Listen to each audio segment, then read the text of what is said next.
Fábio Fares, vou trazer o Van Dijk aqui para a nossa conversa também. Van Dijk, enquanto aqui no Brasil, né, a gente está vendo um processo de desancoragem de inflação, até a gente estava comentando sobre isso mais cedo, lá nos Estados Unidos, né, a gente está vendo essa expectativa de convergência.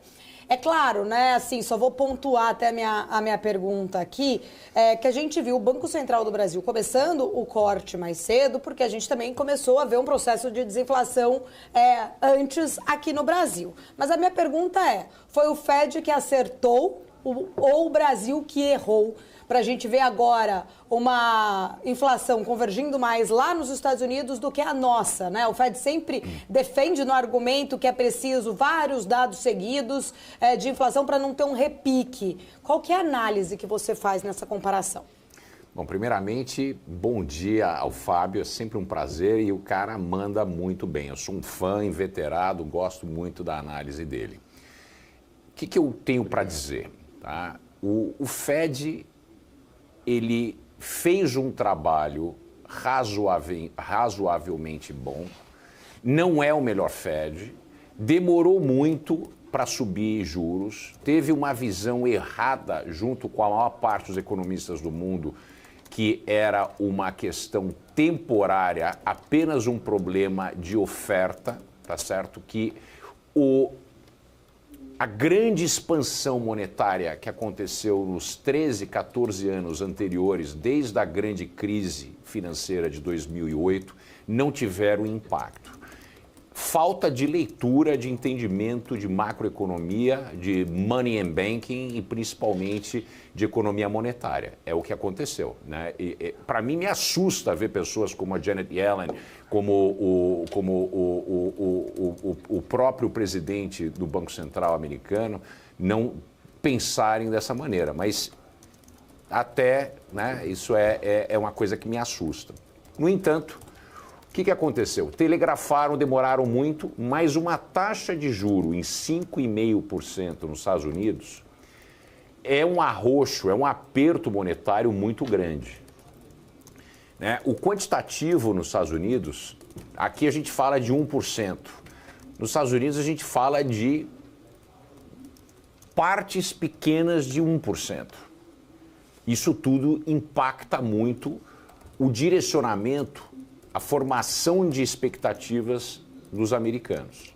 5,5% está muito elevado mesmo. Se a gente levar em consideração que a mortgage, que são as hipotecas, estão próximo de 8%. Quer dizer, imagina você fazer uma hipoteca de 30 anos nos Estados Unidos com 8%, quando nos últimos 40 anos os Estados Unidos gozaram de hipotecas de não mais do que 3%. Quer dizer, isso aumentou muito a demanda por casas, né? E tanto casas novas, que acelerou a economia por causa da construção civil, e também de casas usadas, que pessoas mudaram para casas maiores e houve uma abertura para trazer mais pessoas para serem donas das próprias casas. O Brasil começou mais cedo, notou que a inflação não era temporária, entendeu que o problema era sério, subiu de maneira agressiva, mas também contemporizou muito com o gradualismo.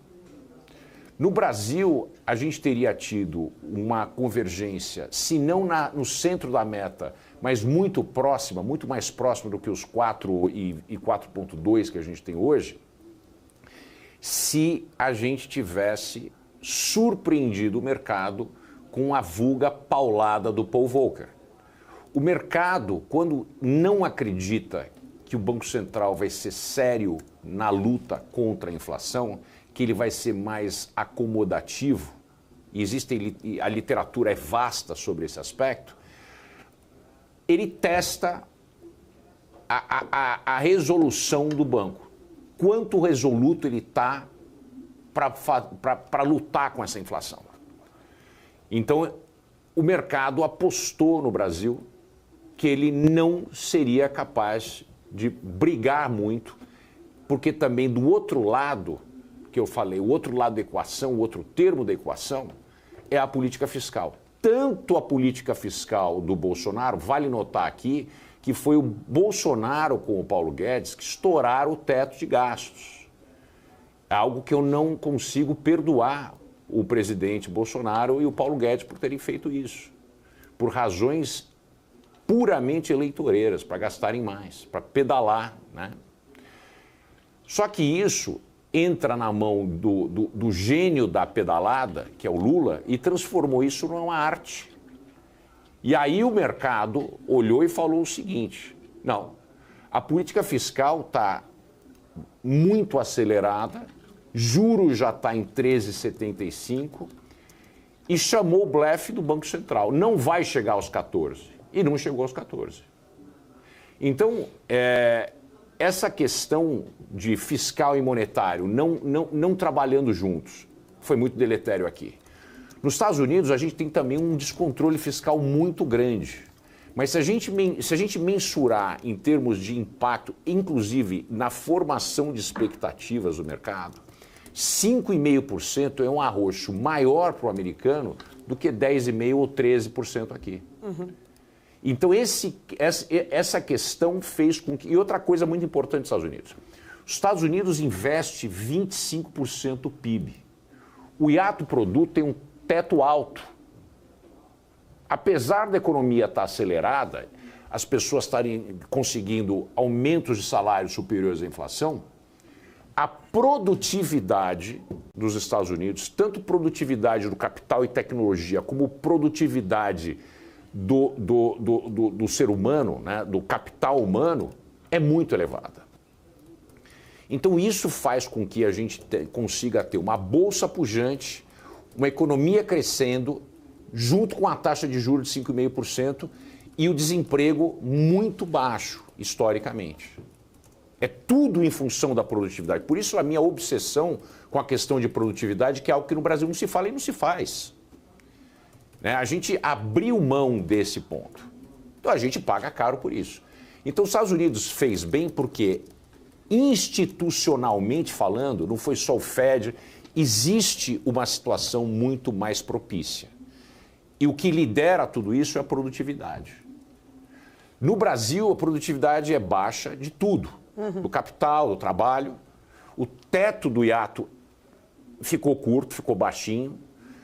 E a gente está fazendo um modelo de transferência de renda sem contrapartida de aumento de investimento que cria grandes problemas e o mercado está chamando o blefe do Banco Central. E é por isso que eu digo, senhoras e senhores, se a gente continuar na mesma atuada que a gente tem hoje, eu acredito que até o fim do ano a gente vai não para 10, mas a gente vai para 10,75 de taxa de juro. Vandique, eu quero voltar com o Fábio aqui até para ouvir o Fábio, mas aí é um outro... Você trouxe muitos elementos bons, né? O Brasil se esforça muito pouco para melhorar a competitividade, mas esse é um tema aí para a gente aprofundar num outro momento. Fábio, quer complementar alguma questão, né, dessa comparação? Eu acabei trazendo o Vandique puxando mais, né, nesse comparativo, mas fica à vontade. Não, eu concordo com ele que, na minha opinião, o Fed errou na ida e na volta e corre o risco de errar de novo agora no final, porque ele está contando com a sorte, ele jogou com a sorte o tempo inteiro, muito por inexperiência, tá? Se o Brasil tem uma coisa que é uma vantagem enorme sobre qualquer banco central global, é que o Brasil tem experiência em lidar com cenários inflacionários. Tanto que, Paula, se o Fed tivesse, como o próprio Vandique falou, acelerado a alta de juros para estrangular tudo e todos, o problema estaria resolvido aqui nos Estados Unidos, a gente já estaria cortando juros e já estaria olhando para frente. O problema é que o Powell foi bundão. E o presidente de Banco Central bundão é jantado pelo mercado. O que ele deu sorte é o contraponto que o Vandique fez. Aqui nos Estados Unidos o mercado é independente, a gente tem uma produtividade altíssima, a capacidade de uma economia que se reinventa a cada virada das coisas. Vide que os Estados Unidos de 2000 para cá tiveram algumas crises e o mercado está fazendo máxima histórica de novo. Então é muito diferente do que se comparar com o Brasil, onde o nosso Banco Central errou menos. Muitos criticam o Banco Central por ter levado os juros a 2% na pandemia.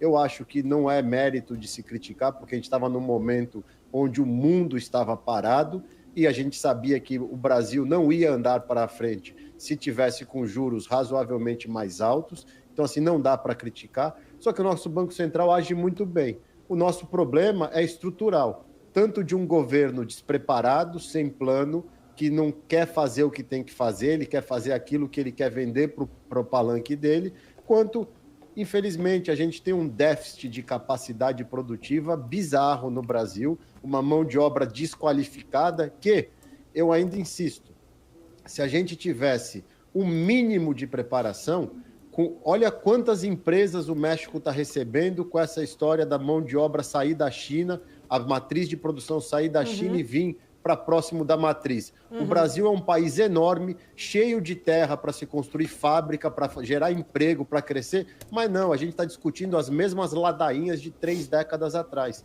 O Brasil adora andar para trás, esse que é o grande problema, e essa mudança não vai ser da noite para o dia, porque a gente tem que mudar o sistema inteiro, começando pela educação. O sistema educacional do Brasil faliu há décadas, e ninguém tem coragem de mexer nisso. Por quê? Porque é do interesse do governo também manter a população no cabresto. E é isso que a gente vê, infelizmente, de fora acontecendo no Brasil. Porque daí você abre o palanque, fala 3 asneiras, promete a mesma coisa que você prometeu há 4 anos atrás e todo mundo se encanta. É uma pena.